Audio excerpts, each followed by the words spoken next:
Hi everybody, it's Sean with Masonry Cosmetics again. We had a customer inquire to us that she wanted to have a whitewashed or lime wash look to her brick.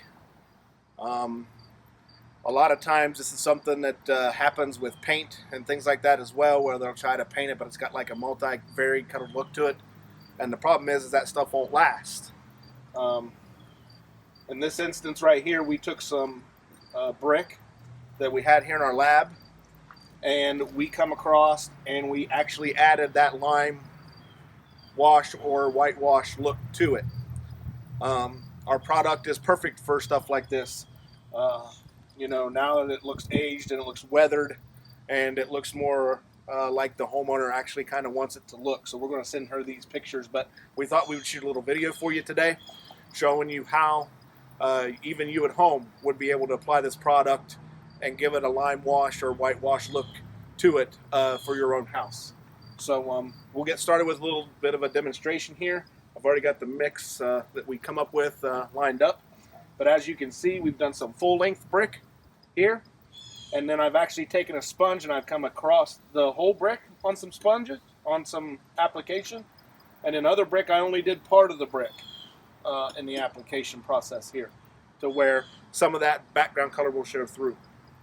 So in this instance, what I need here is you'll need a cup and a brush,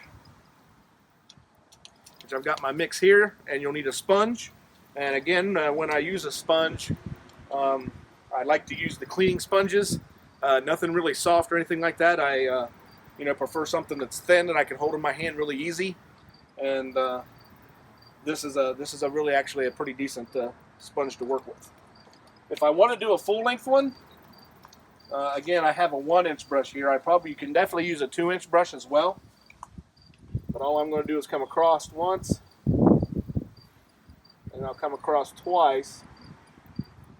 And then what I do is I'll go up and down on the brick to try to take that line out in the middle.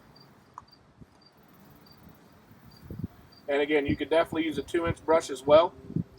And then I'll let that dry.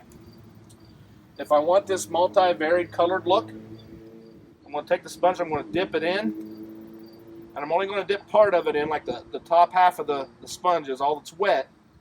I'm going to drain that into the side of my cup really good. I want to get that out of there pretty easily. And all I'm going to do is I'm going to take this and I'm going to kind of fold it a little bit, and I'm going to just kind of come down.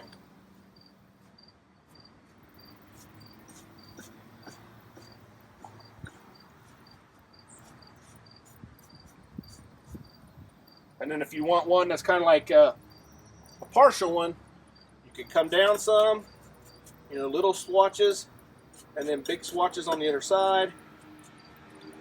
And then that kind of helps you do that. But the key is just drain your sponge really well. You don't want things running down the wall on you. You just want to keep draining that brush or that sponge, and just a little bit at a time. Just keep going down and going across it. And again, with the full length, you can come through. And again, you can use a 2-inch brush and only go across this once. But in this instance, I have a 1-inch brush in my hand, and I come back across.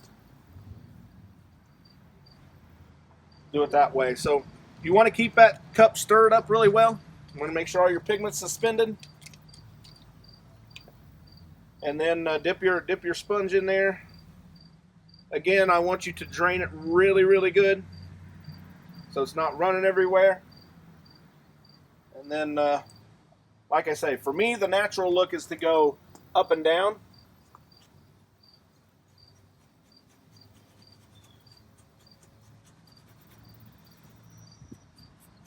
All the way across.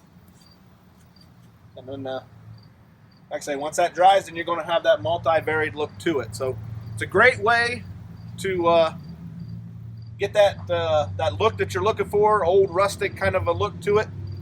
And if it's something more that you want to try, feel free to get a hold of us. We appreciate it. Thanks.